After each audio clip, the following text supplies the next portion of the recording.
Iya, jadi 5 tahap pertumbuhan rohani ya. Mulai dari orang belum mengenal Kristus ya, belum mengenal Kristus, yaitu mati secara rohani, dan kemudian dia dilahirkan kembali ya. Dia dilahirkan kembali. Sebentar ya, saya pakai panah. Dilahirkan kembali ya. Kemudian dia menjadi, karena lahir jadi bayi gitu ya. Jadi bayi rohani, kemudian dia menjadi seorang anak ya.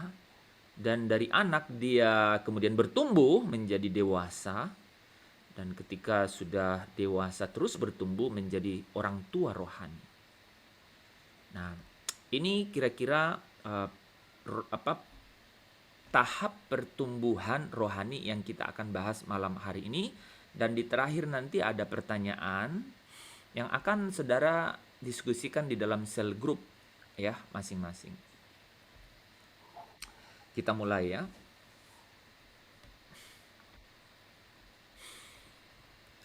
Nah, 5 tahap pertumbuhan rohani ini saudara adalah saya buat dalam satu diagram tadi. Itu menunjukkan satu alur pertumbuhan ya, satu alur pertumbuhan murid Kristus ya. Nah, meskipun pertumbuhan pada umumnya tidak terjadi secara linier, artinya secara tahap demi tahap, dan artinya satu tahap selesai kemudian harus masuk tahap berikutnya, kemudian setelah tahap berikutnya selesai maka masuk ke tahap berikutnya. Itu artinya tidak terjadi secara linear. Bisa saja ini orang ya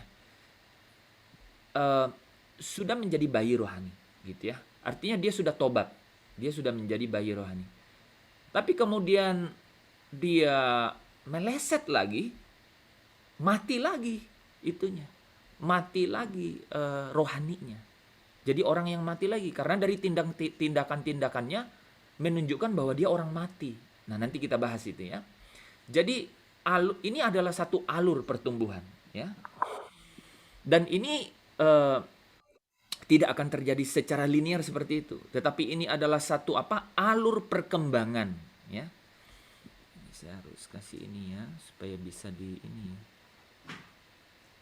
Satu alur perkembangan ya, dan arah yang perlu kita tuju untuk dapat bertumbuh. Nah, ini jadi satu pedoman sebenarnya ya. Nah, ini karena kita ada dalam sel group selama GPS kelas ini, hal ini sangat penting untuk saya bahas di depan ya.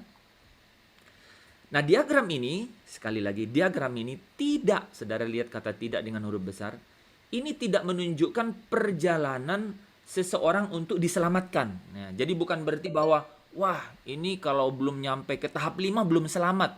Tidak begitu ya saudara ya. Dan tidak juga berarti bahwa kalau masih di tahap 2 atau tahap 3 tidak selamat. Nah, tidak juga berarti begitu. Kenapa demikian? Kita nanti lihat ya.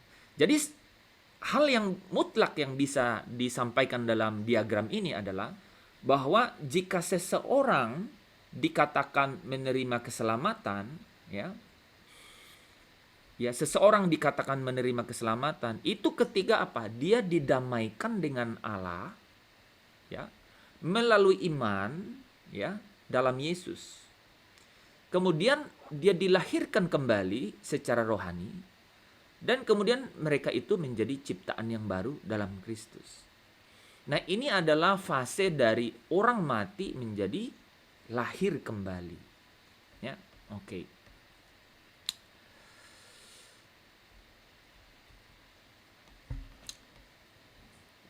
Ketika dia sudah menjadi ciptaan yang baru, ya, Allah akan memberikan apa, saudara? Allah akan memberikan identitas baru. Ya. Ini penting ya. Ketika sudah lahir baru, maka Allah akan memberikan dia identitas baru. Ya.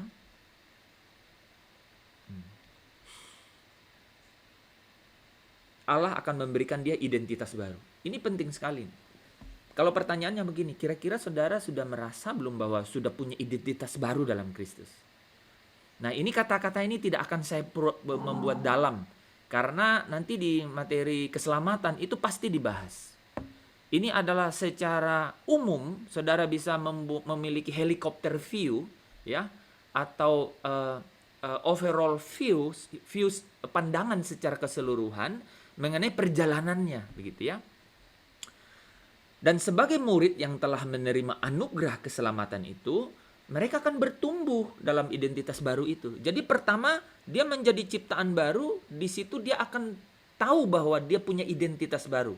Gitu, seperti ini loh saudara. Orang yang apa itu? Ini sorry tadi salah.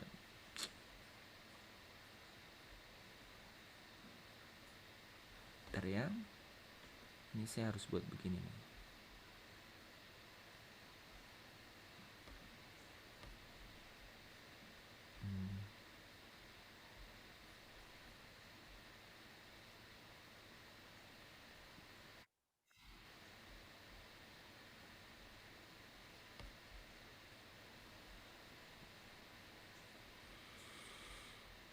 Give me.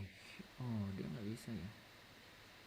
Saudara bisa lihat saya nggak di layar? Bisa, Pak. Oke. Bisa. Bisa ya. Bisa, Pak.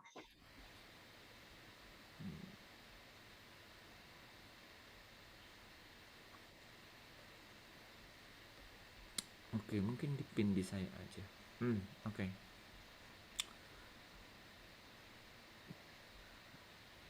Oke, kita lanjut ya. Jadi dia memiliki seperti ini loh saudara ya. Kalau anak-anak yang masih di bawah 17 tahun itu kan dia hanya punya kartu siswa. Tapi setelah dia umur yang cukup ya, mungkin saya lupa ya 18 tahun mungkin begitu, dia kemudian dapat kartu tanda penduduk. Ya, jadi ketika dia sesuai dengan hukum gitu ya, nah sesuai dengan aturan-aturan kan dia akhirnya punya KTP, dia punya identitas baru. Nah, setelah kita yang ada di dalam, kita yang dulu ya, dulu bukan warga kerajaan, itu bukan warga kerajaan Allah, itu kita tidak punya identitas di dalam Kristus, kan? Identitas baru itu nggak punya. Kita memiliki kewarganegaraan kerajaan kegelapan, atau namanya tuh kerajaan penguasa angkasa. Nanti kita juga bahas itu.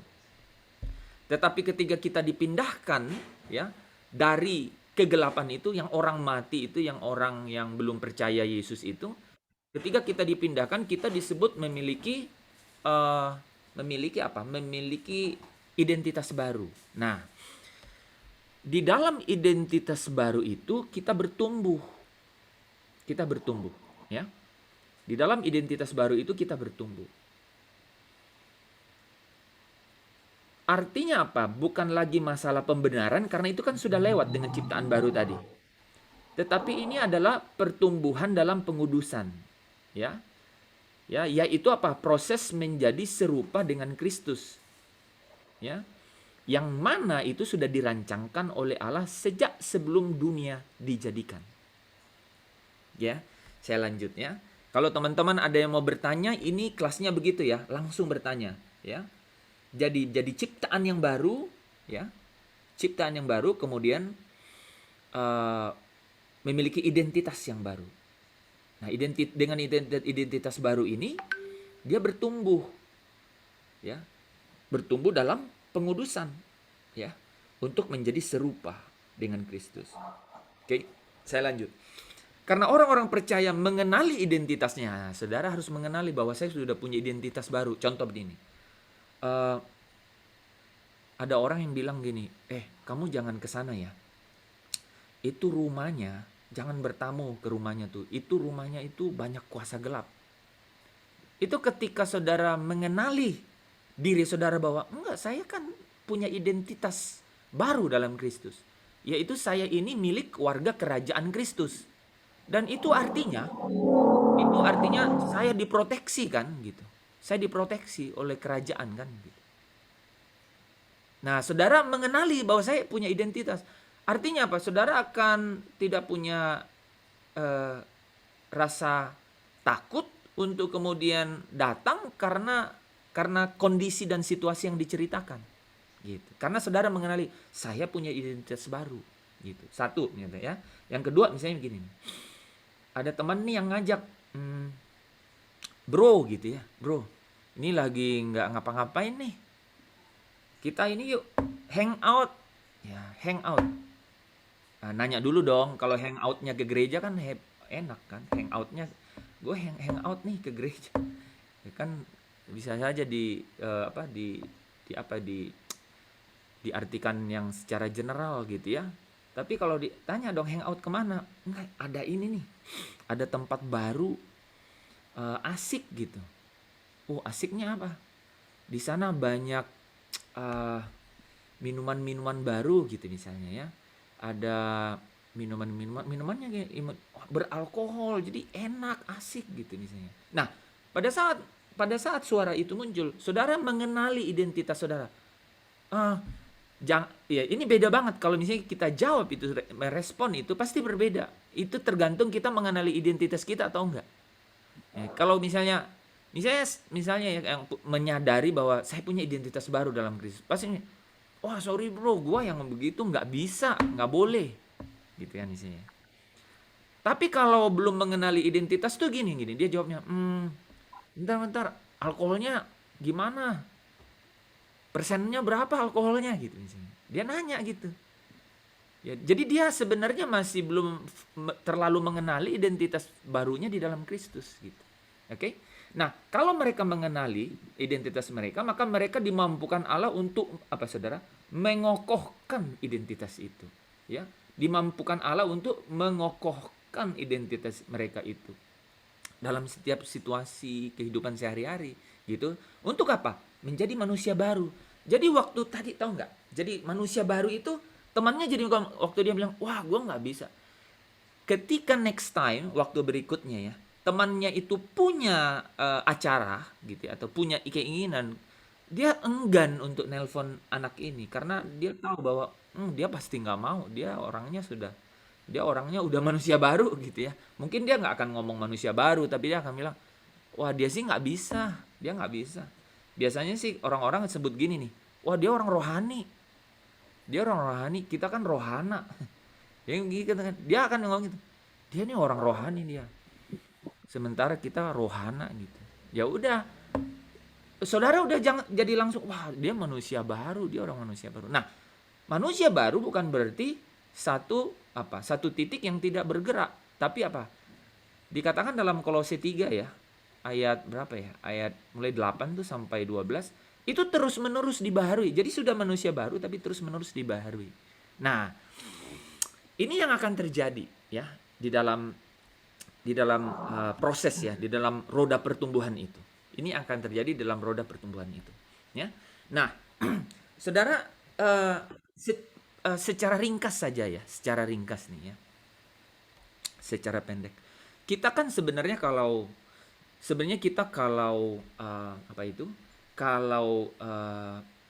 belum mengenal Kristus atau kita kenal orang-orang yang belum kenal Kristus ya, itu artinya kan kita sebutnya belum bertobat ya. Dia belum bertobat gitu ya. Mereka tuh belum bertobat. Nah, pertobatan itu adalah satu awal. Nah, pertobatan itu adalah satu awal. Ya. Ini kursornya susah saya cari. Oke. Oke. Nah, ya. Jadi pertobatan itu adalah ini menutup ini kayaknya. Oke. Pertobatan itu adalah satu awal. Jadi roda ini pasti diawali dengan satu pertobatan. Nah, tapi yang kita bahas di sini itu adalah pertobatan sejati. Pertobatan yang sejati. Nah, pertobatan sejati itu menuntut kita untuk menjadi pembelajar seumur hidup. Nah, itulah yang disebut seorang murid.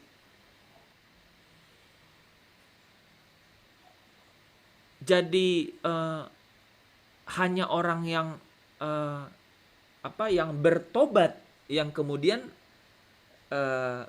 dapat memulai satu perjalanan menjadi seorang murid, gitu ya.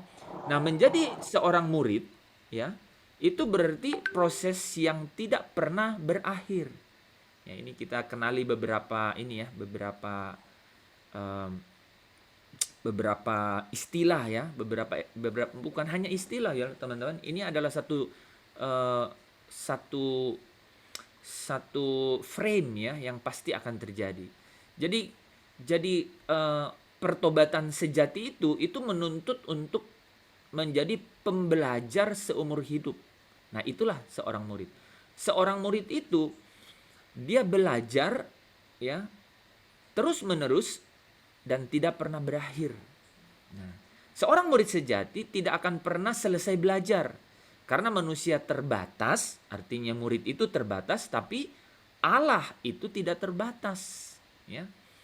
Nah, itulah sebabnya satu hal yang membuat kita menarik dalam perjalanan seorang murid ya, perjalanan seorang murid itu karena apa? Karena akan terus menemukan banyak hal lagi, lebih banyak lagi kekayaan di dalam pertobatan itu. Karena pertobatan itu kan muncul karena kasih karunia Allah kan gitu. Jadi kita akan menemui lebih banyak lagi kekayaan. Justru nanti di sepanjang perjalanan itu bisa bilang, wow, seperti inilah ya. Kalau kita itu terus ya belajar ya, terus dalam proses belajar, terus menjadi pembelajar yang tidak pernah selesai, katanya tidak pernah selesai. Karena Allah itu tidak terbatas ya, sehingga kita akan menemukan lebih banyak lagi kekayaan dari kasih karunia yang kita sudah dapat itu. Oke, saya nggak tahu ya gimana ininya ini ya. Saya klik di sini. Kayaknya begini. Iya benar. Ya, oke. Nah, seperti yang saya sampaikan tadi teman-teman, pertobatan itu adalah langkah awal dalam proses pemuritan. Ya, dia langkah awal dalam proses pemuritan. Dia langkah awal dalam proses pemuritan. Nah, yaitu awal proses pertumbuhan rohani.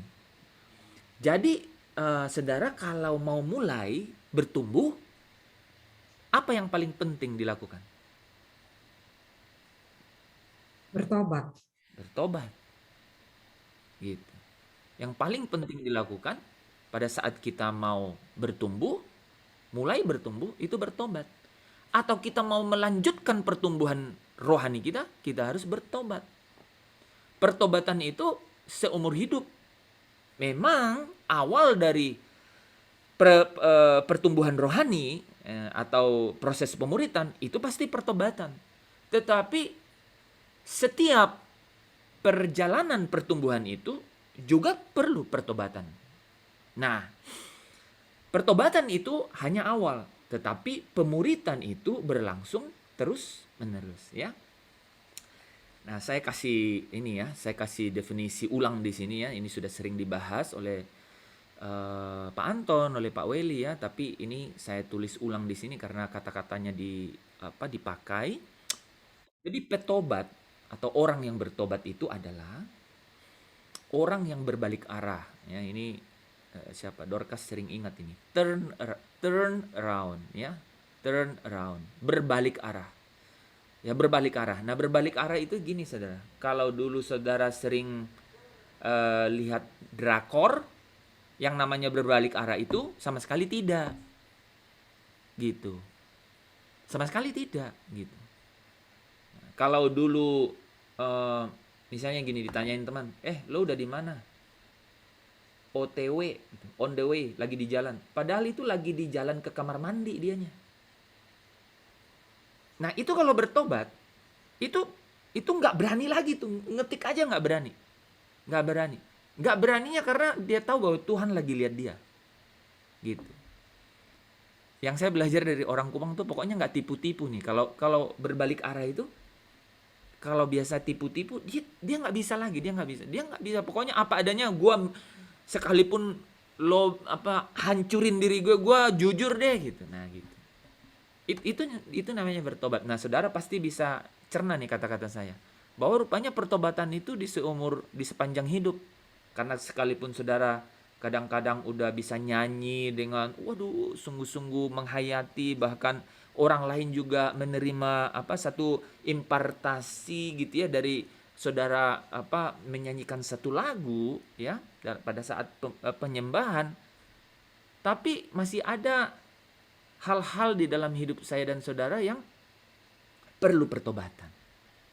Nah, jadi kita bisa lihat, oh pertobatan itu sesuatu yang benar-benar harus selalu menjadi titik awal dari pertumbuhan gitu. Pertumbuhan itu multi stream gitu. Pertumbuhan itu memiliki banyak jalan yang memiliki banyak track dalam diri kita.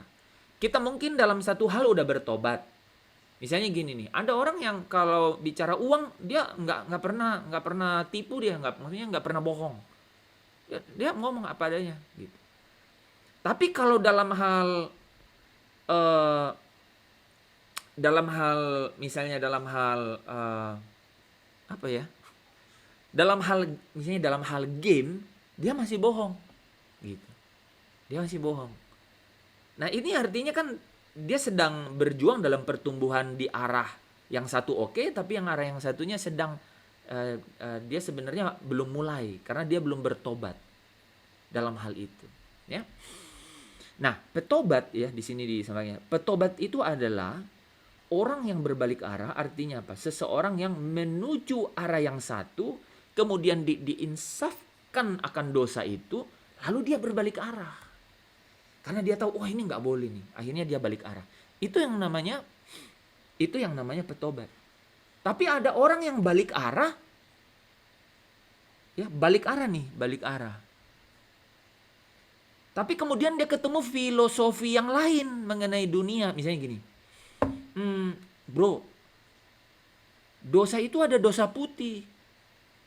Ketemu dia itu, rupanya boleh bohong, tapi bohong tuh nggak boleh, tapi bohong putih itu boleh. Dia ketemu, jadi dia ceritanya balik arah, tapi kemudian ketemu dengan filsafat atau filosofi lain, gitu. Tadi malam nih ada Asnat lah ya, sebut aja namanya. Itu kirimin saya salah satu narasi kan gitu, yang kemudian ya ditanyakan oleh temannya gitu, bahwa ada komunikasi antara dunia orang mati dan dunia orang hidup. Boleh kok, ada nih ayat-ayatnya gitu.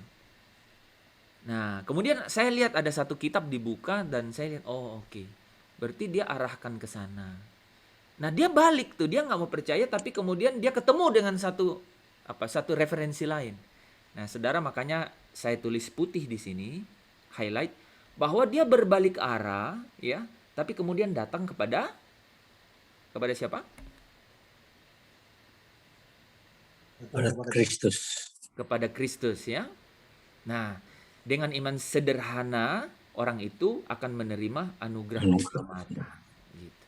Dia akan menerima anugerah keselamatan. Nah, oke. Teman-teman, mari kita masuk satu-satu ya. Jadi itulah 5 tahap roda pertumbuhan rohani ya. Ya, satu alur ya, satu arah ya, memberikan kita satu panduan gitu ya. Nah, kita mulai dengan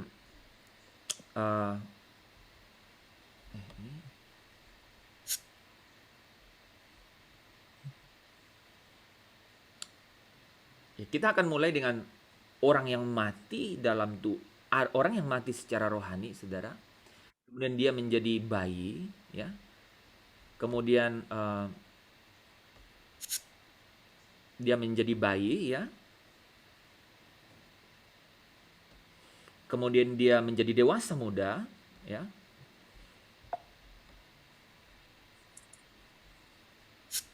kemudian dia menjadi orang tua rohani, ya. Nah, kita akan bahas ini satu persatu. Menjadi anak dulu.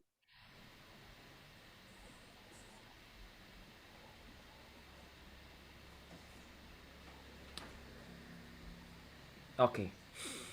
Tahap pertama, saudara, itu adalah dia itu orang yang mati, ya. Orang yang mati rohani. Artinya dia orang yang tidak percaya. Tindakannya bagikan Injil. Nah, mari kita lihat secara detail ya.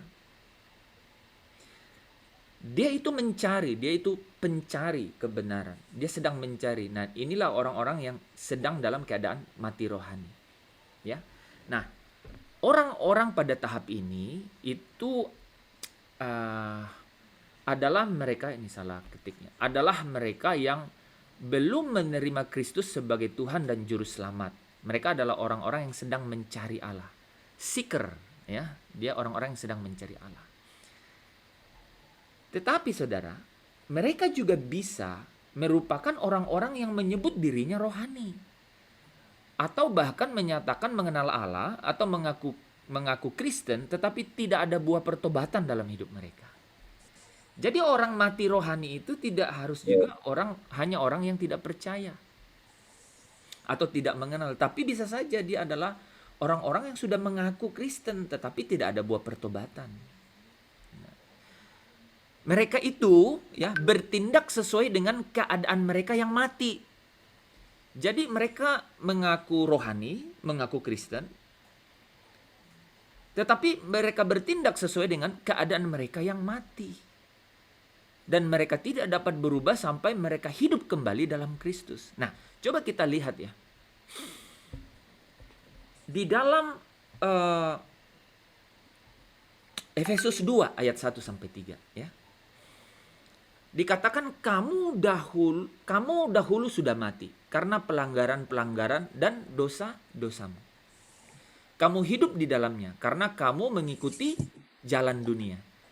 Jadi apa sih yang dibilang mati rohani? Kalau kita mengikut jalan dunia. Karena kamu menaati penguasa kerajaan angkasa, yaitu roh yang sekarang sedang bekerja di antara orang-orang durhaka. Saudara kalau lihat ini menaati penguasa kerajaan angkasa. Kursor saya kelihatan nggak? Kelihatan. Oke, kelihatan ya. Soalnya yang kalau kita bolak-balik tadi itu agak-agak slow. Ya, jadi menaati penguasa kerajaan angkasa. Nah, saudara kalau ingat Kolose 1 ayat 13, dia memindahkan kamu dari dalam kerajaan kegelapan ke dalam kerajaan anaknya. Kerajaan kegelapan itu inilah penguasa kerajaan angkasa ini, ya. Yaitu roh yang sedang bekerja di antara orang-orang durhaka. Nah, jadi orang yang mati itu adalah orang yang mengikuti jalan dunia. Oke? Paulus bilang gini, sebenarnya dahulu kami juga terhitung di antara mereka. Ketika apa? Hidup dalam hawa nafsu daging. Ya. Dan mengikuti ya, menuruti kehendak daging dan pikiran kami yang jahat.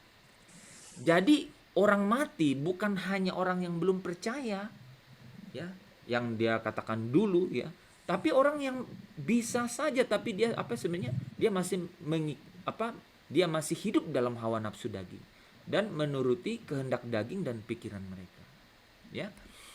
Nah, ciri-ciri umumnya begini. Biasanya dia ngomong begini nih. Kalau orang yang mati, saya tidak percaya Allah itu ada. Di terakhir ini nanti ya saudara, itu akan ada pertanyaan kira-kira di tahap mana saudara ada. Nah, leader dalam sel group akan memberikan pertanyaan kepada teman-teman nanti ya di dalam sel. Dari 5 tahap ini saudara ada di mana? Perhatikan ciri-cirinya ya. Apakah saudara seperti itu? Ya. Dia bisa berkata, saya tidak percaya Allah. Alkitab itu hanya kumpulan mitos. Agama itu pelarian bagi orang yang lemah. Ada banyak cara untuk orang datang kepada Tuhan. Mereka akan ngomong begitu. Saya tidak percaya neraka itu ada. saya sudah menjadi orang baik, jadi kalau saya mati semuanya akan baik-baik saja. Tidak ada yang mutlak salah atau benar. Hal yang benar bagi Anda belum tentu benar bagi saya. Ini yang bisa saja ini orang rohani, tapi mereka tidak hidup menurut menghasilkan buah dari pertobatan mereka. Nah ini saya orang rohani, tetapi saya tidak menganut agama manapun. Nah ini ya ada hal-hal begini. Nah apa kebutuhan ya? Apa yang diperlukan oleh orang-orang yang ada dalam tahap ini? Sebenarnya konsep utama ya dari orang yang mati rohani itu adalah orang yang tidak memiliki kehidupan Yesus di dalam diri mereka. Apakah itu memang belum bertobat, sama sekali belum mengenal Yesus, atau dia tidak menghasilkan buah pertobatan? Artinya apa? Artinya Kristus itu tidak hidup dalam dirinya. Dia mematikan gitu di dalam dirinya, ya. Dia tidak menghidupi itu dalamnya. Nah, kehidupan ini tidak ada karena mereka tidak percaya kepada Yesus sebagai juru selamat dan Tuhan mereka. Jadi apa saja kebutuhan rohani orang yang kebutuhan orang yang mati rohani ini? Nah, ini mereka membutuhkan kasih melalui kehidupan kita dan bukan perkataan kita. Jadi kalau kita ketemu dengan orang demikian, ya, kasih itu menjadi jembatan buat mereka, ya. Mereka perlu diperkenalkan Yesus, ya, yaitu Yesus yang ada dalam Injil, ya. Mereka juga memerlukan jawaban atas pertanyaan-pertanyaan mengenai Alkitab, Allah, kekristenan, gitu ya. Dan yang terakhir, mereka perlu undangan. Jadi kadang-kadang kita mendekati orang, tapi kita nggak pernah bilang mau percaya Yesus nggak, mau menerima Yesus nggak di dalam hidupmu. Nah, ya. Oke, kita lanjut ya, saudara. Nah, tahap yang kedua, ya. Tahap yang kedua yaitu lahir, ya. Orang yang mati ini kemudian dilahirkan kembali menjadi bayi, ya. Proses-proses lahir kembali ini nanti dibahas dalam topik keselamatan, ya. Dilahirkan kembali menjadi bayi rohani, ya. Menjadi bayi rohani. Nah, bayi rohani itu perlu apa? Dibagikan hidup Anda, dibagikan kebenaran yang baru, kemudian dibagikan kebiasaan yang baru. Jadi pada dasarnya bayi ini ya bayi lahir, belum tahu apa-apa kan, bayi, ya. Jadi dia taunya nangis, teriak gitu. Dia taunya nangis, teriak. Ya, tapi tidak tahu apa-apa. Jadi profil atau karakternya dia tidak tahu, ketidaktahuan, sehingga dia perlu diberikan kehidupan yang dapat mereka lihat kasih itu, kemudian dibagikan kebenaran, kemudian kebiasaan-kebiasaan. Nah, mari kita lihat. Bayi rohani itu artinya dia sudah membuat keputusan. Nah, ya. Tadi ya. Jadi kalau yang mati rohani itu dia belum membuat keputusan untuk mengikut Yesus, ya. Mereka bisa merupakan orang percaya yang baru atau juga orang Kristen yang lagi apa? Yang lagi stagnan, lagi berhenti atau tidak bertumbuh dalam imannya. Ya. Jadi bayi rohani itu bisa saja orang Kristen yang tidak berkembang, tidak bertumbuh dalam imannya. Ya. Nah, bayi rohani ini cenderung kurang memahami ajaran Yesus. Mereka bukan tidak cerdas, mereka hanya tidak atau belum tahu dan mereka membutuhkan kebenaran itu. Jadi bayi dia perlu mengenai kebenaran itu. Mereka seringkali merupakan produk atau hasil dari ya latar belakang kehidupan, ya. Misalnya ya lahirnya Kristen gitu. Sudah mengikut Yesus belum? Sudah ikut katekisasi, sudah mungkin sudah dibaptis juga, sudah. Gitu kan? Tetapi apa? Tetapi mereka stagnan, ya, stagnan. Ya. Mereka membutuhkan kebenaran, ya. Mereka membutuhkan kebenaran. Nah, Roh Kudus akan bekerja di dalam diri bayi rohani ini, ya, sehingga ada penerimaan terhadap firman Tuhan. Nah, jadi kalau bayi rohani yang sudah menerima Yesus, mereka akan dituntun gitu ya oleh Roh Kudus. Nanti proses-prosesnya itu udah dalam tema keselamatan ya saudara. Saya mau membuat alurnya saja ya, supaya tidak lama. Untuk dapat mengenali atau menerima firman itu. Ya. Seperti di 1 Petrus 2 ayat 2 sampai 3, ya, dan jadilah sama seperti bayi yang baru lahir, ya, yang selalu ingin akan air susu yang murni dan yang rohani, supaya olehnya kamu bertumbuh dan beroleh keselamatan. Saudara bisa lihat ya, di sini sudah lahir loh. Tapi kemudian dibilang apa? Kamu bertumbuh dan beroleh keselamatan. Nah, nanti saudara akan paham. Ini nanti akan dibahas oleh Pak Anton secara keseluruhan, keselamatan itu apa. Rupanya udah bayi rohani, ya, udah menerima kan ini, sudah menerima Yesus. Tapi dibilang bertumbuh dan beroleh keselamatan. Nah, artinya ada keutuhan dari pengertian keselamatan itu. Ya, yaitu jika kamu benar-benar telah mengecap kebaikan Tuhan, ya. Oke. Mereka juga kemungkinan dipengaruhi oleh filosofi dunia yang mereka campurkan dengan ajaran kitab suci menjadi satu pegangan yang cocok untuk mereka. Ini sering kita lihat ya, dicampur aduk antara pengetahuan mengenai kebenaran dan kemudian filosofi dunia. Kadang-kadang yang paling dekat Google, ya. Jadi ada pengertian dari Google kemudian dicampur dengan kebenaran, ya. Bayi rohani begitu. Jadi bayi rohani, pernah lihat bayi makan, teman-teman? Ya, pasti pernah ya, adiknya mungkin atau anaknya gitu. Pernah, Pak. Nah, sering kan tuh.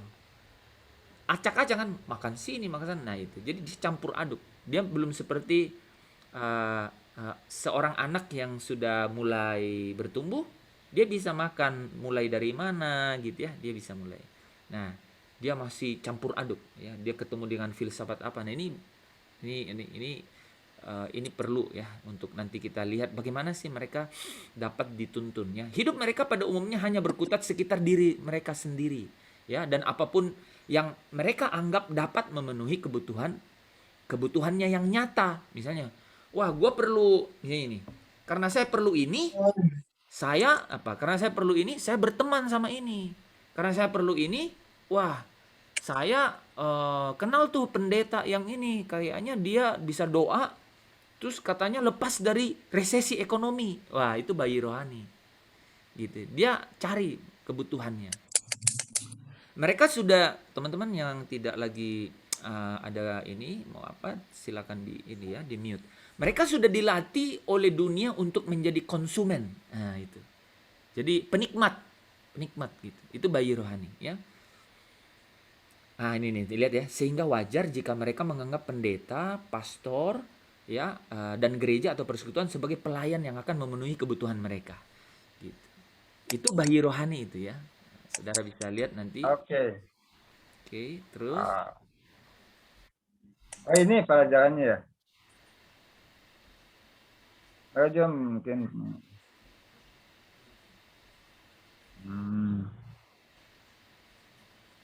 Kenapa ini Pak Erik?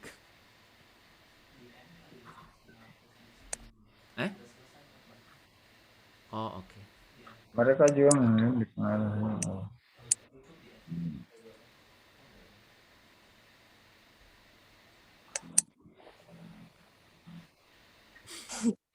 Kok bisa masuk ruangan? Ini mungkin jendelanya kebuka. Aduh, oke, kita lanjut ya. Maaf ya teman-teman, karena ini hari pertama jadi kayaknya ada sekat-sekat ruangan yang belum belum dikunci, Pak Hens. Ada pintu yang belum dikunci. Kayaknya Pak. Ini soalnya masih ada yang bayi ini kayaknya. Itu pintunya tidak kunci itu. Ya, kunci nggak apa-apa, inilah dinamika. Jadi kita harus gini ya, hiduplah dalam GPS kelas. Oke, nah mereka ya, bayi rohani itu mereka perlu waktu untuk bertumbuh dan menjadi dewasa ya. Dan kita juga tahu bahwa dari kita akan dituntut waktu, kesabaran. Nah, ini nih ya. Jadi ini mix nih teman-teman. Saudara bisa lihat kalau saudara atau orang dalam keadaan seperti itu, dan kemudian apa yang harus dilakukan dengan orang yang seperti itu, ya. Kita perlu sabar, ya. Banyak kesalahan nih pasti yang akan kita dapati kalau kita menangani bayi rohani, gitu, ya. Ini adalah dinamika dalam grup sel nanti, gitu.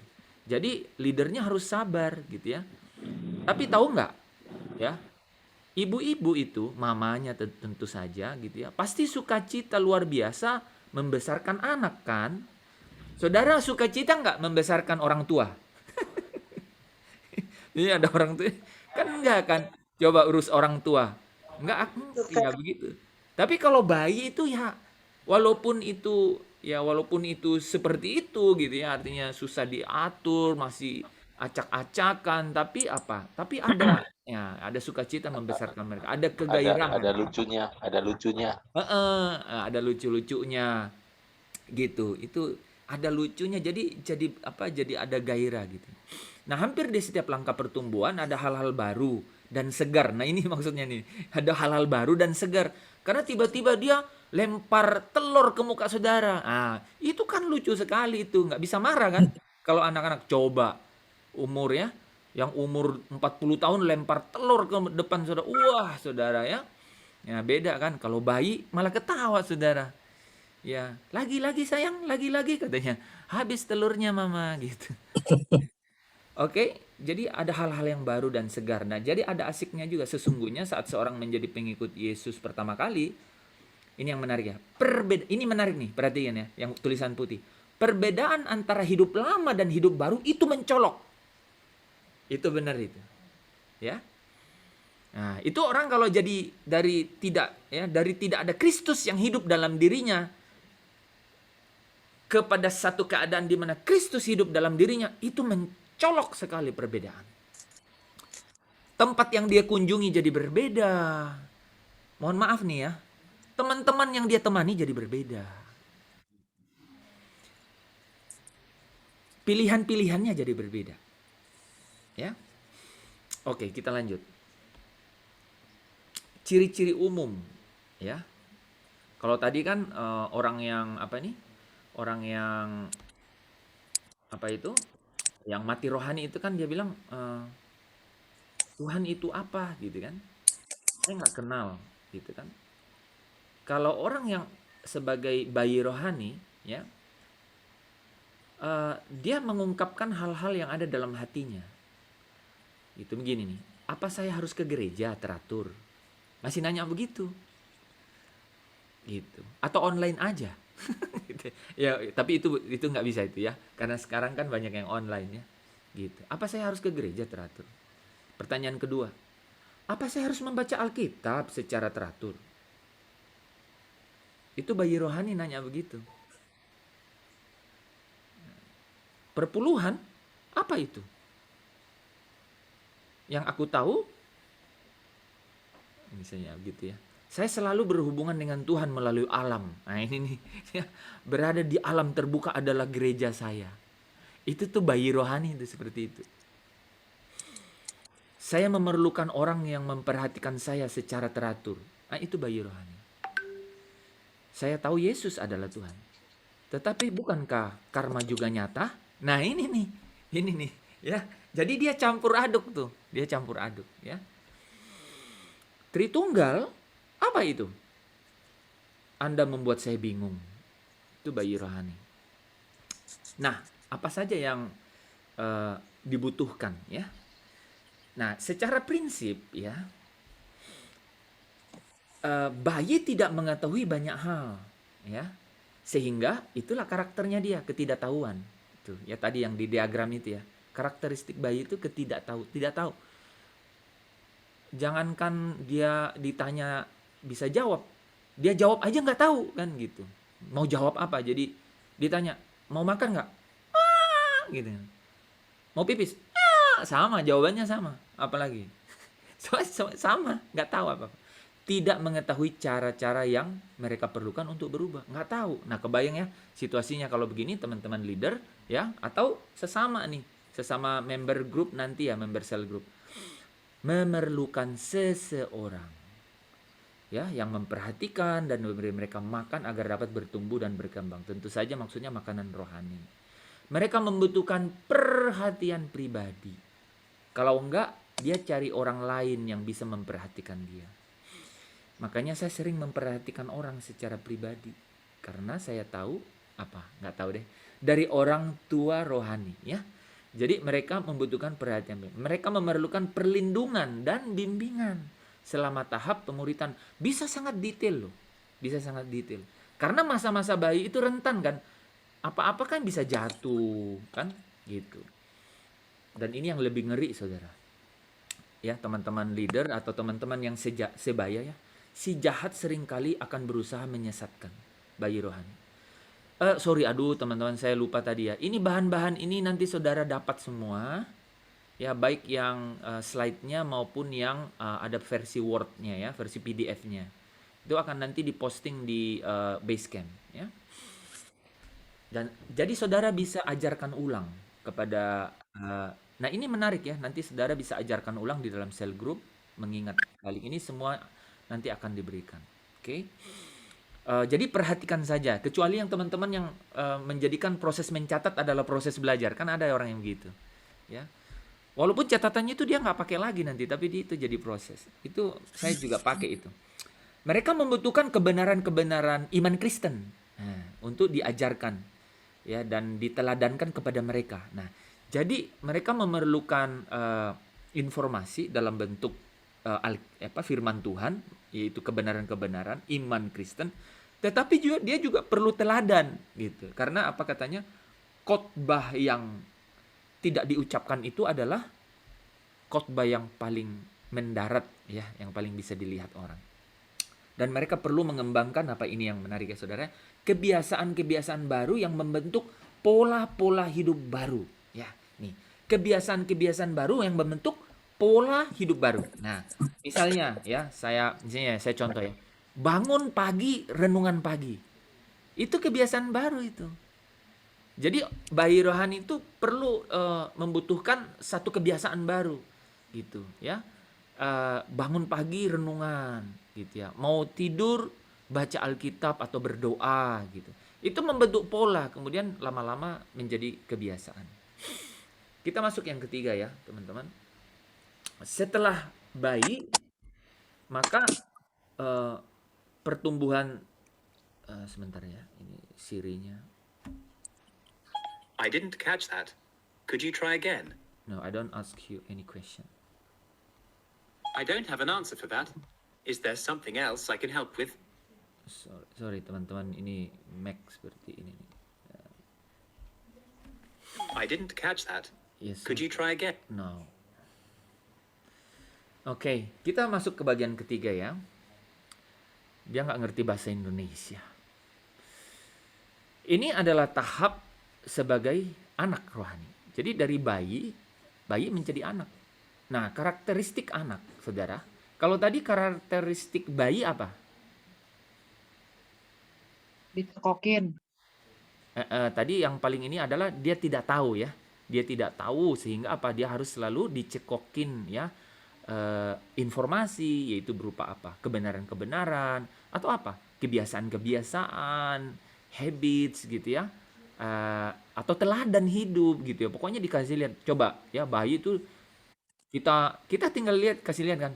Cara makan dia juga ngikutin gitu. Nah, sekarang kalau dia sudah kalau pertumbuhan rohani seseorang menjadi anak, dia akan mendapat ya sesuatu yang pasti dari kebenaran yang diberikan, dari teladan yang diberikan. Kemudian dia bertumbuh tuh, dia membentuk pola-pola hidup baru. Tapi apa? Dia masih berpusat pada diri sendiri. Nah, dia masih berpusat pada diri sendiri. Itulah seorang anak, gitu. Nanti perbedaannya dengan orang dewasa di sana, gitu. Kalau anak tuh dia masih, aku kok nggak kebagian ya, gitu. Apa gitu? Aku kok nggak dibeliin, gitu. Atau apa lagi ya?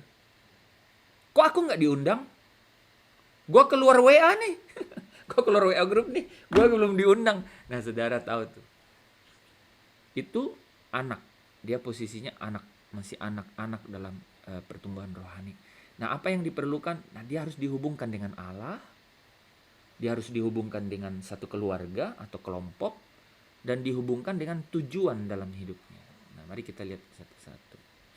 Secara mendasar ya, seseorang anak rohani itu orang-orang pada tahap ini terus bertumbuh dalam relasi mereka dengan Tuhan. Ya, tadi ya dihubungkan dengan Allah. Dan mulai bertumbuh dalam relasi juga dengan orang Kristen. Tadi dihubungkan dengan keluarga. Dan mereka mulai menerapkan firman dalam kehidupannya dan menapaki perjalanan rohani bersama murid yang bertumbuh lainnya.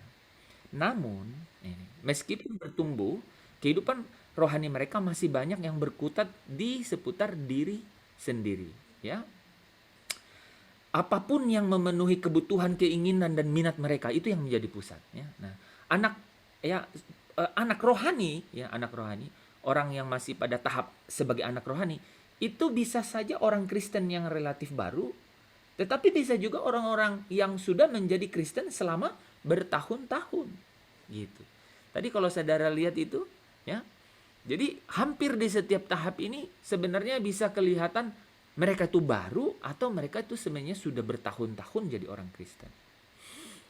Anak dapat menjadi aktif, riang gembira, gitu ya, polos, ya itu ya, menyenangkan untuk didekati. Namun mereka juga tidak tahu bahwa mereka itu pusat pada diri sendiri dan tidak memikirkan orang lain, gitu. Misalnya gini, anak rohani itu gini nih, leadernya udah datang nih pas jam 3. Dia datang 40 menit kemudian. Terus dia datang gini, halo, sorry ya telat. Gitu, itu ya. Jadi dia oke, polos gitu, udah polos yang itu anak rohani. Oke. Anak dapat terlalu percaya diri, sombong, dipenuhi diri sendiri gitu ya, aku gitu ya. Namun juga dapat merasa tidak aman. Ya, kebayang ya kontradiksi di sini. Ini anak nih. Anak pokoknya ini, anak nih orangnya bimbang ya. Dia percaya diri tapi tiba-tiba dia ragu, nggak aman, malu gitu ya. Dipenuhi oleh kekalahan dan kebencian diri gitu. Nah, coba ya. Adakah elemen-elemen itu di dalam diri saudara? Nah, anak mungkin terlibat dalam pelayanan tetapi dia tuh fokus. Nah, dia bisa saja udah mulai melayani. Jadi anak rohani, orang yang pada posisi anak rohani itu bisa melayani, tapi apa? Melayani karena diminta atau apa? Wah, ada manfaatnya. Gitu. Ada manfaatnya nih. Oke. Nah, ciri-cirinya saudara ya. Saya tidak tahu apakah gereja ini akan memenuhi kebutuhan saya. Mungkin saya harus pergi ke gereja lain yang lebih baik. Itu anak rohani. Jangan bagi kelompok kecil saya menjadi 2. Kami bisa terpisah dari sahabat-sahabat kami. Itu anak rohani. Siapa semua orang baru yang datang ke gereja kita ini? Gereja akan menjadi terlalu besar, terlalu sulit untuk mendapat tempat parkir lagi nanti loh. Aduh, payah ini. Itu orang yang dalam posisi anak rohani. Mengapa kita harus belajar lagu-lagu baru? Nggak usah Bu Nur. Saya lebih suka lagu-lagu lama Bu Nur. Gitu. Bu Esther ngapain sih lagu baru? Susah liriknya. Ya. Tidak pernah ada yang menyapa saya di gereja loh. Padahal saya itu udah pakai baju baru. Tidak pernah ada yang menelpon menanyakan apa sih pekerjaan saya. Padahal saya sering masukin persembahan. Tidak ada yang menyediakan waktu bersama saya. Pendeta-pendeta tidak peduli sama saya. Ini nih Pak Hens nggak pernah telepon saya. Kira-kira gitu. Dibutuhkan apa kira-kira saudara ya? Kebutuhan utama mereka adalah relasi mendalam yang kuat. Nah ini ya, anak sebagai anak rohani itu perlu relasi mendalam yang kuat dengan orang percaya dewasa, agar mereka dapat mengalami perubahan hidup yang makin berpusat pada Allah dan kerajaannya. Jadi ini mereka perlu bimbingan. Ya. Mereka membutuhkan orang yang akan menolong mereka belajar membuat perubahan yang meningkat dari ketergantungan, ya tergantung menjadi dapat memberi makan diri sendiri secara rohani. Jadi mereka perlu orang yang menuntun mereka supaya mereka bisa renungan pagi sendiri, gitu. Ya, tidak lagi tergantung harus diingatin gitu. Atau membaca Alkitab secara teratur, gitu. Mereka perlu relasi mendalam yang kuat. ya. Makanya saya membangun hubungan-hubungan yang kuat gitu ya dengan beberapa orang supaya mereka bisa move on ya. Oke. Mereka memerlukan pengajaran tentang siapa mereka dalam Kristus. Ya, tadi itu ya. Mereka perlu pengajaran siapa jati diri mereka yang baru dalam Kristus ya. Bagaimana memiliki persahabatan yang erat dengan orang percaya lainnya nih, dan apa yang dapat atau tidak dapat diharapkan dari orang Kristen, karena kalau tidak mereka kecewa gitu. Jadi mereka harus diajarin. Pada fase anak ini berbahaya sekali. Mereka akan mudah kecewa gitu, karena mereka mengharapkan sesuatu dari orang percaya. Wah, rupanya enggak. Nah, itu ya, mereka harus dituntun dengan relasi yang kuat tadi ya. Mereka perlu belajar untuk mempercaya Allah dalam ketaatan ya, lebih menuruti perkataan firman daripada perasaan mereka. Ya. Jadi mereka harus mulai keluar dari tadi diri saya ya, dan melabuhkan pikirannya itu kepada Kepada Allah atau kebenarannya Allah. Mereka harus membangun ketaatan terhadap itu. Nah, ini adalah proses-proses dia menuju kepada fase pertumbuhan selanjutnya, yaitu menjadi dewasa, ya, rohani dewasa. Hidup mereka perlu semakin berfokus kepada, saudara bisa lihat ya kata-katanya ya. Ya, jadi fokus kepada Allah supaya mereka keluar dari sebenarnya dari diri mereka. Nah, ketika mereka tahu fokus kepada Allah, mereka melakukan hal-hal benar dengan alasan-alasan yang benar. Contoh ini ya, teman-teman ya. Kenapa keselamatan itu kenapa saya dibilang sudah selamat gitu? Karena Yohanes 3 ayat 16 misalnya. Demikian besar kasih Allah akan dunia ini sehingga dia mengaruniakan anaknya yang tunggal gitu. Supaya barang siapa yang percaya tidak binasa melainkan beroleh hidup yang kekal. Iya, saya selamat karena Allah sudah mengaruniakan anak yang tunggal gitu. Tetapi kalau dia berfokus kepada Allah, dia akan memutuskan hal benar karena alasan yang benar gitu. Karena alasan yang benar. Nah, tadi itu alasan yang salah kan? Tidak benar kan? Gitu. Mereka perlu belajar apa artinya memiliki hati hamba. Ya, ini salah nih. Mereka perlu belajar apa artinya memiliki hati hamba, ya. Ya, hamba ya. Oh, sorry, ya, ini benar ya. Memiliki hamba yang melayani, hati hamba yang melayani, dan bukan hati yang berpusat pada diri sendiri, benar ya. Jadi kurang kata hati ini. Memiliki hati hamba yang melayani dan bukan hati yang berpusat pada diri sendiri. Tadi kan dia bilang begini, saya ikut pelayanan karena diajak, gitu. Atau saya ikut pelayanan karena untungnya ada, gitu. Untungnya ada dibanding dengan pengorbanannya.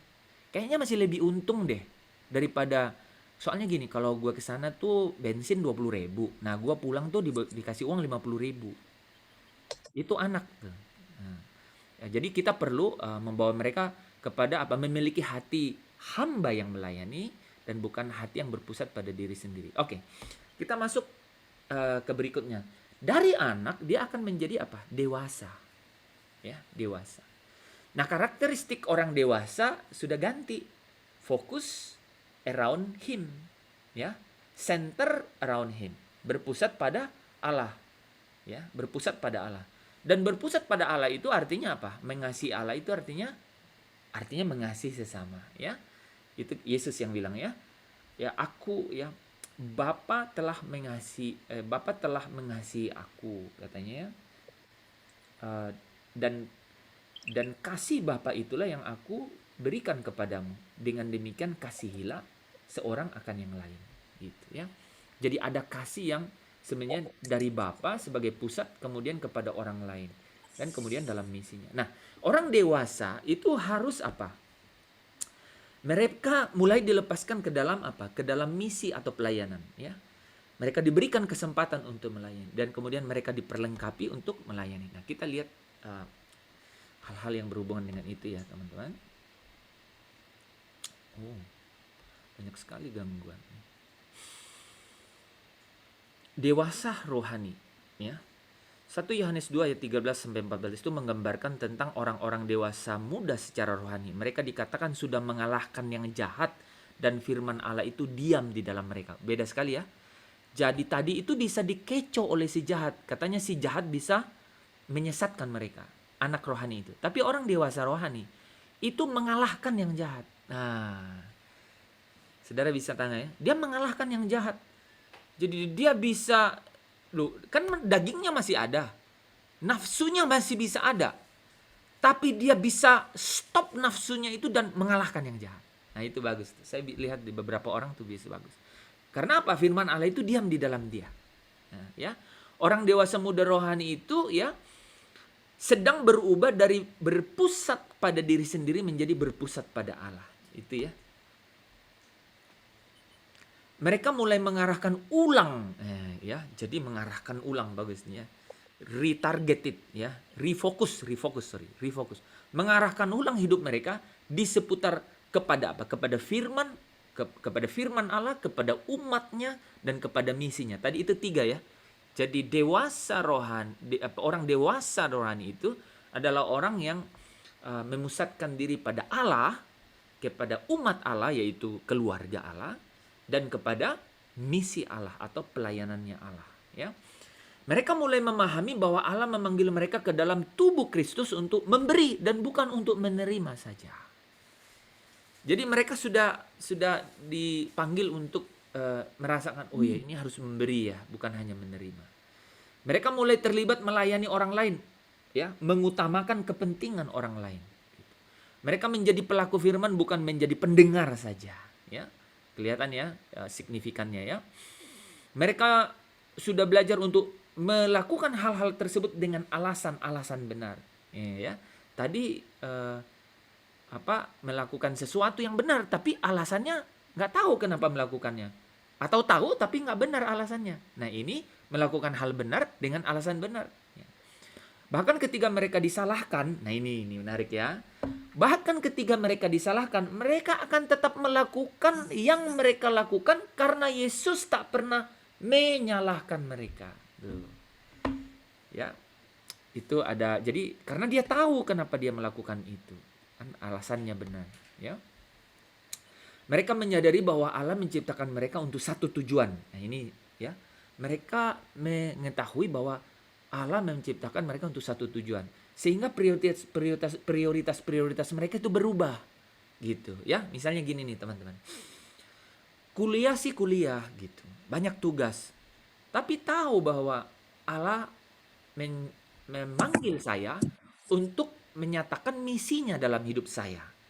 Sehingga yang utama dalam hidup saya adalah dia. Harus memfokuskan diri kepada dia kan gitu. Dan fokus itu artinya apa? Ya saya harus menjumpai dia, mencari dia, rindu dengan dia, andalkan dia. Setelah itu ya tugas aku kerjakan. Tetapi pasti ada impartasi ilahi yang muncul dari keputusan-keputusan atau prioritas-prioritas yang sudah berubah itu. Ya. Mereka mencari kesempatan-kesempatan untuk melayani. Cari gitu.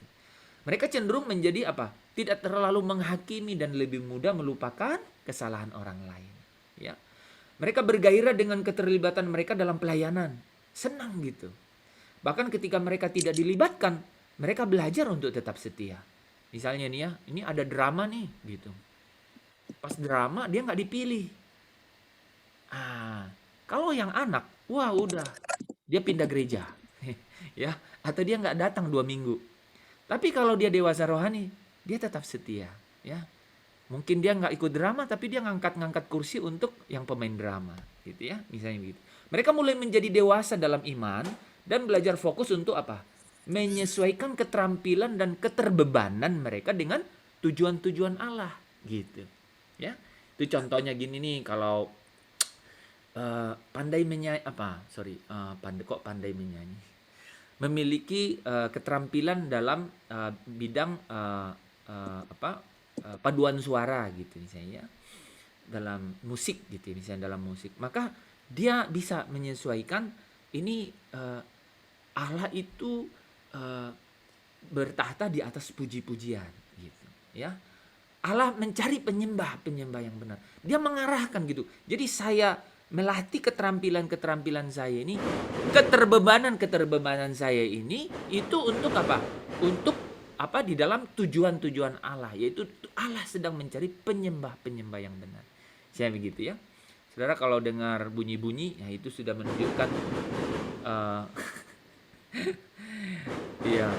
Nah, serangkaian pertanyaannya ciri-ciri ya orang-orang yang dewasa rohani. Masih dengar ya suara saya ya? Lebih kuat dari suara itu kan? Masih, Pak. Masih. Saya Benar. benar-benar ya ini ya, dia akan bilang gini, saya benar-benar ingin pergi dalam pelayanan misi. Saya tahu saya siap untuk itu. Saya tahu Allah punya rencana besar untuk hidup saya. Saudara, ini kata-kata terakhir saya senang. Saya tahu Allah punya rencana besar untuk hidup saya. Nah, itu kalau kita udah bertumbuh ke arah dewasa itu kita akan bilang begitu. Saya tahu Allah punya rencana besar untuk hidup saya. Saya sungguh senang menjadi pemimpin pujian. Nah, saya kira ini adalah karunia yang diberikan Tuhan pada saya. Saya sudah membagikan kesaksian saya pada 3 orang teman loh gitu. Dan kelompok kecil kami akan menjadi terlalu besar sehingga kami mau membaginya menjadi 2 kelompok agar ada yang lain yang bisa bergabung. Ya itu orang-orang yang ciri-ciri orang dewasa. Lihatlah betapa banyak yang datang ke persekutuan gereja hari ini. Luar biasa. Saya baru menemukan tempat parkir walaupun jauh sekali di sana gitu. Nah, kalau tadi kan waduh udah padat sekali nih orang. Habis dong tempat parkir. Nah, beda ya sama orang yang dewasa. Nah, orang-orang seperti ini kebutuhannya. Orang dewasa itu juga pasti punya kebutuhan, ya. Mereka memerlukan tempat untuk belajar melayani, ya. Mereka membutuhkan mentor rohani. Makanya leader-leader kita perlengkapi dengan mentor rohani, ya, supaya melatih dan menanyakan pengalaman pelayanan mereka, ya. Mereka memerlukan relasi yang mendalam, ini penting ya. Relasi mendalam dan terus-menerus ya, relasi mendalam yang terus-menerus dengan orang-orang yang memberi dukungan dan akuntabilitas, ya. Artinya apa? Dapat dipercaya gitu, ya. Mereka memerlukan bimbingan dalam menanggapi harapan orang yang mereka layani. Ya, jadi orang dewasa yang sudah melayani itu perlu bimbingan, ya, perlu ditolong untuk mengenali karunia-karunia mereka supaya ada harapan-harapan orang yang dilayani ini dapat mereka penuhi gitu. Ketika mereka terluka, dan memang akan terluka, namanya juga pelayanan gitu ya. Ketika mereka terluka dan mereka akan terluka, betul, mereka perlu proses. Ya, mereka perlu memproses kesakitan itu, luka itu agar tidak menjadi kecewa dan sinis. Nah, ya. Mereka perlu bimbingan dalam hal itu. Oke. Nah, kita masuk di bagian terakhir. Jadi, rupanya jadi dewasa tidak cukup, tetapi harus menjadi orang tua rohani.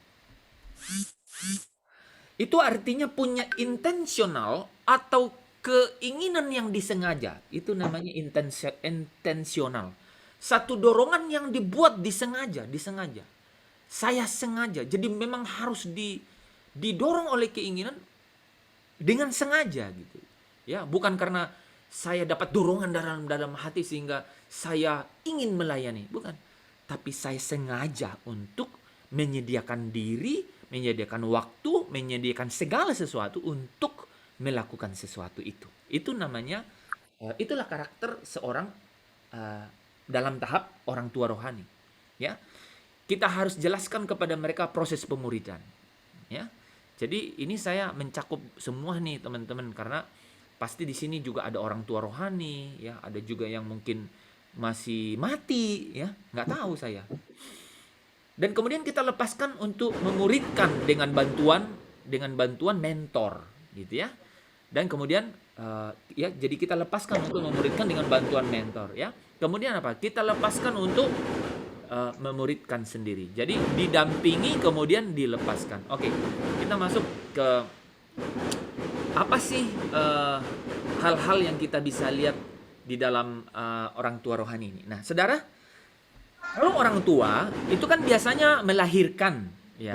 Orang tua artinya melahirkan bayi kan gitu. Nah, dalam hal ini kita tidak bisa berkata begitu karena satu-satunya yang dapat melahirkan bayi rohani itu adalah Allah sendiri, bukan orang tua. Ya, saya harus jelaskan itu ya. Bukan orang tua. Tetapi orang tua di sini terbatas kepada, ya, bahwa dalam pertumbuhan perlu orang tua. Gitu. Perlu bimbingan orang tua rohani untuk bertumbuh, ya. Dan ini adalah rencana Allah, ya. Yaitu mengenai apa? Pelipat gandaan rohani. Pergilah, jadikanlah semua bangsa muridku. Nah, dalam kandungan kata jadikanlah semua bangsa muridku, itu mau berkata begini, jadikanlah mereka menjadi serupa dengan Kristus. Jadikanlah mereka menjadi sempurna seperti Bapa. Nah, dalam proses itu perlu orang tua. Oke? Jadi orang tua di sini bukan melahirkan seorang Kristen, bukan. Karena itu adalah pekerjaan Allah semata. Tidak mungkin kita melahirkan seorang bayi rohani atau orang yang lahir baru. Tidak mungkin, tidak bisa. Itu adalah pekerjaan Allah. Tidak ada intervensi, tidak ada usaha manusia di situ. Tetapi orang tua di sini adalah mereka membimbing pertumbuhan rohani. Dengan kata lain, begini saudara.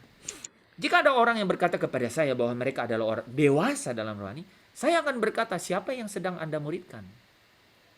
Jika mereka berkata tidak ada, maka saya akan meragukan kedewasaan rohani mereka. Nah, ini contoh gampang sekali ya. Jadi memisahkan antara orang dewasa rohani dan menjadi orang tua rohani itu dengan kata-kata ini. Ada memuridkan seseorang? Kalau tidak ada, nah gitu. Orang yang dewasa rohani menghasilkan murid atau memiliki anak-anak rohani. Jika mereka mampu tetapi tidak mau menjadi orang tua, mereka sebenarnya paling-paling baru menjadi dewasa muda rohani, ya, bukan menjadi orang tua rohani. Ya. Ini ada kata-kata nanti saya ganti supaya tidak membingungkan teman-teman. Ya, jadi dewasa muda itu dialiaskan dengan dewasa. Ya, jadi mereka mampu, tetapi mereka tidak mau. Ya, saya sering membimbing pemimpin kelompok kecil. Itu ada orang yang terbeban, tapi waktu diberikan satu tugas untuk membina satu kelompok, dia nggak mau, gitu. Nah itu kita bisa tahu bahwa dia memang sudah dewasa, tapi dia nggak bisa jadi orang tua rohani. Para orang tua jelas memiliki tanggung jawab, nah gitu ya, untuk membesarkan anak-anak rohaninya, menolong mereka bertumbuh dari bayi menjadi anak, kemudian menjadi dewasa, dan akhirnya menjadi orang tua. Jadi urutannya ada kan, dari bayi menjadi anak, menjadi dewasa, kemudian menjadi orang tua. 2 Timotius 2 ayat 12 menunjukkan tentang orang-orang yang kuat dalam kasih karunia Kristus Yesus. Mereka adalah murid-murid yang dapat diandalkan, yang sudah bertumbuh dan menjadi dewasa sampai pada tahap cakap mengajar orang lain. Ya, itulah orang tua. Orang tua rohani memiliki pemahaman yang kokoh tentang firman Tuhan, relasi mendalam dan melekat dengan Allah, serta apa? Ada kerinduan untuk terlibat dalam mendewasakan murid-murid lainnya. Nah, orang tua rohani melakukan firman Tuhan dalam hidup mereka sehari-hari. Mereka berpusat pada kerajaan dan bersandar pada Allah. Perlu dicatat bahwa orang tua rohani bukanlah orang-orang yang sempurna. Oke, saya ulang. Mereka bukan orang yang sempurna.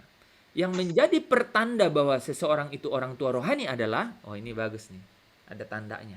Mereka intensional dalam membangun relasi mereka sendiri yang tak terputus dengan Yesus.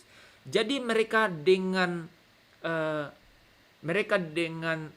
keinginan yang disengaja, itu intensional. Jadi kalau intensional itu saudara ada kata sengaja, disengaja. Jadi bukan sesuatu yang datang seketika atau datang karena akibat yang lain, tapi dia lakukan dengan sengaja. Itu maksudnya. Mereka intensional dalam membangun hubungan mereka yang tak terputus dengan Yesus. Gitu. Pasti mereka mengusahakan, gitu ya. Mereka berjuang. Kemarin kamu kasih judul apa?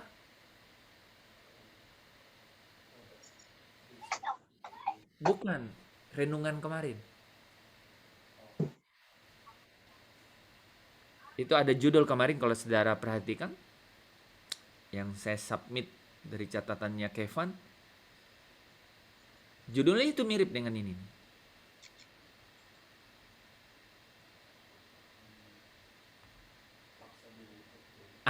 Judulnya itu paksa diri untuk berubah. Nah, saya ulangin, judulnya teman-teman baca itu, bagus sekali itu uraian itu ya. paksa diri untuk berubah. Nah, itulah orang yang titiknya tuh orang tua, karena dia itu intentional, sengaja, maksa diri gitu, nekat. Nah, itu ciri-ciri orang tua. Mereka sudah belajar untuk tinggal dalam Kristus. Wah, tinggal dalam Kristus ya, nggak tinggal lagi di kemah-kemah orang fasik. Dan mereka memberi makan diri sendiri dengan firman sehingga mereka memiliki sesuatu untuk apa? Diberikan kepada orang-orang yang mereka dewasakan gitu. Jadi karena tinggal dalam Kristus, mereka punya sendiri, makan sendiri, kemudian mereka kasih ke orang lain. Saudara, apakah punya tuh? Punya nggak? Ya, dalam bucket saudara untuk dikasih ke orang. Gitu. Orang tua rohani tahu cara menentukan posisi seseorang dalam, ini nih ya, para leader atau teman-teman semua. Orang tua rohani itu tahu cara menentukan posisi seseorang dalam perjalanan rohani. Ya, apakah itu bayi, anak, dewasa, atau dia sudah orang tua. Gitu. Tahu kemana orang itu harus diarahkan dan tahu bagaimana cara mengantarnya sampai ke sana. Nah, saya sengaja buatkan bahan ini, saudara, untuk kemudian saudara bisa pakai menjadi salah satu referensi. Ciri-cirinya, dia bilang gini nih, saya ingin menolong seorang rekan di tempat kerja. Ia meminta saya untuk menjelaskan Alkitab. Doakan ya, supaya saya dapat mengatur waktu untuk membahas firman Tuhan dengannya. Gitu. Dia akan ngomong gitu. Kami membaptis seorang anggota kelompok kecil kami malam ini. Kapan ya ada kelas pembinaan dasar berikutnya? Kelompok kecil kami akan melakukan perjalanan misi. Nah, kalau tadi itu kelompok kecil kami mau bagi gitu supaya berkembang. Kalau ini kelompok kecil kami mau melakukan perjalanan misi. Saya berdoa meminta hikmat Tuhan saat memberikan tanggung jawab yang berbeda-beda kepada setiap orang untuk menolong mereka bertumbuh. Saya berdoa meminta hikmat Tuhan. Dia ngomong begitu. Pemuritan yang terpenting adalah bersama anak-anak saya. Dia akan ngomong begitu. Jadi nggak mungkin nih orang tua gitu ya memuridkan orang di luar rumah, sementara anak-anak kandungnya sendiri nggak dimuridkan. Itu ya. Ini bapak-bapak, ibu-ibu, kalau saudara orang tua rohani, saudara pasti memuridkan anak-anak sendiri saudara dulu. Ya. Saya harus menyadari pengaruh perkataan dan tindakan saya saat menonton pertandingan bersama anak-anak rohani saya. Dia akan was-was dengan apa yang dia ucapkan. Kan kalau pertandingan sepak bola kan gitu. Gitu. Nggak ada yang keluar kan, saudara nggak ngerti apa-apa kan. Nah, artinya nggak menyinggung saudara. Nah, tapi ada yang ceplos kan gitu ya. Nah, itu dia akan jaga. Saya memiliki anak rohani yang sedang membuat masalah dalam kelompok kecil saya. Doakan saya supaya saya memiliki kesabaran untuk membimbing mereka melalui tahap yang sulit ini. Nah, ini orang tua butuh juga loh saudara. Apa sih yang mereka butuhkan? Ini kemarin kita ngomong ya. Mereka perlu relasi-relasi sebaya. Sebaya, misalnya tuh Bu Esther sama Pak Tadus. Mereka sebaya. Ini sebaya-sebaya tuh Bu Malina. Mereka perlu itu. Ya, relasi-relasi yang erat ya dengan orang tua rohani lainnya ya. Akuntabilitas atau dapat dipercaya ya. Akuntabilitas teman sebaya ya, itu penting buat orang tua rohani. Mereka perlu banget orang yang bisa dipercaya ya. Dan pelatihan yang terus-menerus akan menolong para orang tua rohani mengasah keterampilan mereka. Nah, ini ya, orang tua rohani ini perlu pelatihan, ini nanti juga kita pikirkan ya.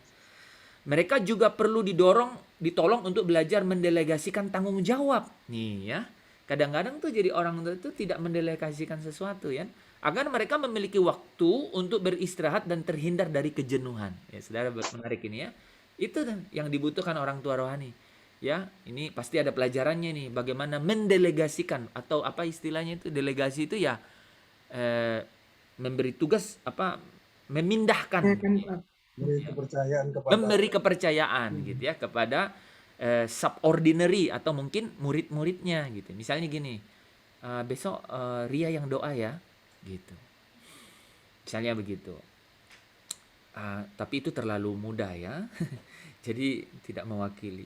Mereka perlu didorong dan dilepaskan untuk menghasilkan murid di persekutuan atau di gereja. Oke. Nah, saudara, itulah 5 tahap ya pertumbuhan rohani. Ya, dari tahap mati tadi jadi bayi, ya, lahir kembali jadi bayi, kemudian jadi anak, kemudian jadi dewasa, dan menjadi orang tua. Nah, saudara, dari bahan yang kita sudah pelajari itu, seperti apakah kedewasaan rohani itu? Seperti apa sih? Kan kita jelaskan roda pertumbuhan rohani. Roda pertumbuhan rohani. Ya, roda pertumbuhan rohani. Seperti apakah kedewasaan rohani itu? Nah, saya mau memberikan summary, saudara. Kedewasaan rohani itu seperti kita membayangkan ya kehidupan Yesus ya saat di dunia ini. Seperti itu. Apa yang Yesus lakukan? Bayangkan kita akan melampaui akal budi kita, pasti kan? Pasti kan? Pasti melampaui akal budi kita. Kita kebayang waktu Yesus, kehidupan Yesus di dunia ini? Ya, saudara, nggak usah saya sebutkan satu persatu begitu ya. Dia mengusir setan. Dia menyembuhkan orang sakit. Dia memberitakan Injil kerajaan Allah. Dia memberi makan kepada ribuan orang, karena ada yang 4.000, ada yang 5.000. Dia berkata tidak ada tempat untuk membaringkan kepala. Kemudian dia disiksa, dihina. Dia kemudian mempertontonkan dirinya di dalam kehinaan itu melalui Via Dolorosa. Kemudian dia mengambil jalan salib dan kemudian dia mau mati. Ya. Kalau saudara membayangkan kehidupan Kristus itu, saudara bisa melihat kedewasaan rohani itu. Jadi kalau pertanyaan ini berkata, seperti apakah kedewasaan rohani itu? Bayangkanlah kehidupan Kristus itu. Dan kalau saudara bayangkan, itu pasti melampaui akal budi saudara. Tetapi setidaknya bayangan itulah yang akan memberikan kita satu visi ke depan. Bahwa kesanalah aku akan berjalan. Gitu ya. Dan saudara, itulah sebabnya penyingkapan diri Kristus dalam Alkitab sangatlah vital. Kita harus tahu kehidupan Kristus itu seperti apa. Karena gambaran Kristus yang kita temukan dalam firman itu pasti sempurna. Pasti melampaui apa yang kita bisa pikirkan dan bayangkan dan rasakan. Tetapi setidaknya saudara, gambaran itu ya yang melampaui apa yang kita dapat pahami itu, setidaknya kita rindu untuk mencapainya. Seperti itulah kedewasaan rohani. Bayangkan kehidupan Kristus. Walaupun tidak dapat dijangkau oleh pikiran kita, tetapi itu ada satu arah, visi di kemana kita harus, alur kemana kita harus, arah kemana kita harus menuju. Dan dari sana, saudara, ketika kita menggali seluruh bagaimana gambaran penyingkapan Kristus itu, maka kita pasti rindu juga untuk mencapainya. Seperti Yesus. Kerinduan itu muncul, bergairah gitu. Nah, Paulus berkata, aku berlari-lari kepada tujuan dalam Kristus Yesus. Namun ia juga berkata, bukan seolah-olah aku telah memperoleh hal ini atau telah sempurna. Paulus berlari-lari, dia rindu, dia berusaha mencapai ke arah itu. Ada sesuatu di depannya yang dapat ia bayangkan. Kira-kira seperti itulah kedewasaan rohani itu. Nah, saudara yang dikasihi Tuhan, itulah tujuan kita diciptakan. Yaitu untuk mengenal Allah, mengasihi Dia, dan menemukan sukacita di dalam Dia. Itu alasan kita ada. Itulah tujuan kita. Itulah alasan kita ada. Mengenal Dia, mengasihi Dia, menemukan sukacita di dalam Dia. Allah selalu akan menjadi lebih dari yang kita dapat pahami. Kita terbatas, tetapi Allah itu tidak terbatas. Semakin kita bertumbuh, semakin kita akan menemukan kekayaan di dalam anugerah dan kasih karunia yang sudah kita terima itu. Ya, namun semakin kita mengenalnya, saudara, semakin hati kita digairahkan untuk mengenalnya lebih lagi. Amin, saudara? Amin. Amin. Amin. Amin. Nah, saudara yang dikasihi Tuhan, orang dewasa rohani itu bisa gagal. Tetapi makin lama dan jauh perjalanannya, makin pendek jarak antara kesalahannya dan pertobatannya. Artinya setiap kali dia salah, dia langsung bertobat. Dia langsung mengambil tindakan untuk bertobat. Makin tidak meleset dalam pandangan Tuhan. Sekalipun orang dewasa rohani itu bisa gagal, tetapi semakin lama dan jauh perjalanan rohaninya, semakin pendek jarak antar kesalahan dan pertobatannya. Makin tidak meleset dalam pandangan Tuhan. Nah, malam ini saudara dari roda pertumbuhan rohani yang telah kita pelajari, teman-teman di sel group nanti bahas 2 pertanyaan ini, sebenarnya 3 pertanyaan. Dari 5 tahap pertumbuhan rohani itu, teman-teman masih mengikuti. Pada tahap mana kira-kira saudara sedang berada? Silakan didiskusikan. Besok hari Selasa kita akan menerima jawaban-jawaban kalau sudah ada yang ada pertemuan ya. Makanya sebenarnya saudara, pertemuan sel group itu yang paling bagus itu sebenarnya Selasa. Artinya sudah dengar Senin malam, tetapi kemudian didiskusikan dan Selasa malam bisa kembali membawa pertanyaan atau jawaban dari pertanyaan. Itu menarik ya. Dari 5 tahap pertumbuhan rohani, pada tahap mana kira-kira saudara berada? Pertanyaan yang kedua, sebagian orang sudah menjadi orang Kristen selama bertahun-tahun, ya. Namun masih saja tidak dewasa secara rohani. Pertanyaannya, mengapa hal ini terjadi? Ya, para leader, para cell group, silakan. Itu pertanyaan kedua. Dan apa yang bisa kita lakukan dalam hal ini? Apa yang kita bisa lakukan untuk mengatasi? Atau apa yang kita perlukan untuk kemudian mengatasi hal itu?